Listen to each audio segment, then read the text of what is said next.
Récemment, je lis un livre qui s'appelle Fluent Forever. C'est un livre sur l'apprentissage des langues. Et comme son nom l'indique, ça parle de comment mémoriser une langue pour toujours. Alors, il y a plusieurs parties dans ce livre. Il parle d'abord de la partie sonorité, la partie son, la partie prononciation. Et il dit que c'est super important en fait d'avoir une super prononciation. Sinon, les gens ne voudront pas parler avec toi. Et bon, là, sur ce point-là, je suis pas trop d'accord parce que parfois avoir un accent ou avoir une prononciation pas parfaite, on peut quand même te comprendre. Et voilà, c'est un frein en fait de vouloir que sa prononciation soit parfaite. Et c'est aussi un frein en fait d'être perfectionniste quand on apprend une langue parce que c'est pas possible en fait de parler d'une manière parfaite. Et donc voilà, je pense que l'un des pires ennemis pour apprendre une langue en fait, c'est être perfectionniste. Dès que tu apprends à accepter que tu vas faire des erreurs, parce que c'est dans la plupart des situations, tu vas faire des erreurs, surtout quand tu vas commencer, et c'est ça qui va te permettre d'apprendre en fait. Mais si tu n'acceptes pas de faire des erreurs, ça va être compliqué voilà, de continuer à apprendre. Enfin bref, je retiens le plus important du livre, et pour moi, il parle beaucoup de connexion personnelle, créer une connexion personnelle avec ce que tu dis. Et je pense que ouais, c'est ça le plus important et c'est ce que je faisais en fait moi avec mes cours en fait depuis quelques années. C'est en fait faire en sorte que l'élève, que la personne qui apprend la langue réussisse à parler de choses très personnelles en fait, de donner son point de vue, de parler de ses passe-temps en fait, de créer une connexion avec ce qu'il dit.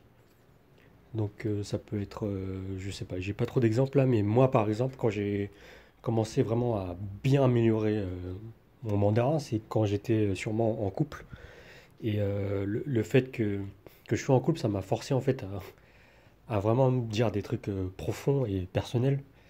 Et voilà, même pour gérer des trucs un peu plus difficiles comme des conflits, des disputes, en fait, là, t'es obligé en fait d'apprendre, en fait, vu que c'est vraiment quelque chose de très personnel. Et voilà, c'est ce que je fais avec mes élèves, c'est leur poser des questions pour qu'ils réussissent à partager des histoires, en fait, raconter des histoires personnelles. Voilà, et c'est ça un des points les plus importants, je pense, quand tu apprends une langue. Après, il parle d'autre chose qui est relativement liée, c'est l'improvisation en fait. Le fait que tu apprennes une langue, tu vas pas avoir 100% du vocabulaire.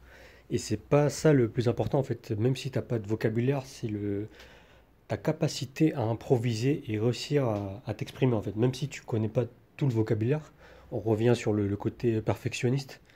Si tu es perfectionniste, tu vas chercher à trouver le mot parfait pour décrire ce que tu veux dire. Mais c'est pas ça le plus important. Le plus important, c'est qu'on te comprenne. Donc, si t'as pas le mot parfait, tu peux réussir à l'exprimer d'une autre manière. Et tu as toujours cette capacité en fait d'improviser. Euh, Tu veux parler de, je sais pas, j'ai pas réfléchi à des exemples là, mais as toujours une autre manière d'expliquer en fait. Par exemple, voilà, putain, j'ai pas trop d'exemples là. Tu veux parler de la couleur jaune et t'oublies le mot jaune dans la langue que tu veux dire, bah si tu te souviens du mot soleil par exemple, tu vas dire le soleil, la couleur du soleil. Voilà, tu as toujours moyen de trouver euh, la manière de t'exprimer, la manière de te faire comprendre, si tu cherches en fait. Et c'est le fait de chercher à te faire comprendre qui va te permettre encore mieux de mémoriser en fait les mots que tu savais pas. Là, tu vas dire par exemple, inversement, hein, tu vas dire la couleur jaune dans le ciel, puisque tu sais pas dire soleil par exemple. Et là, la personne va te dire, ah, tu parles du soleil. Et là, tu vas encore mieux le mémoriser parce que tu le savais pas à la base.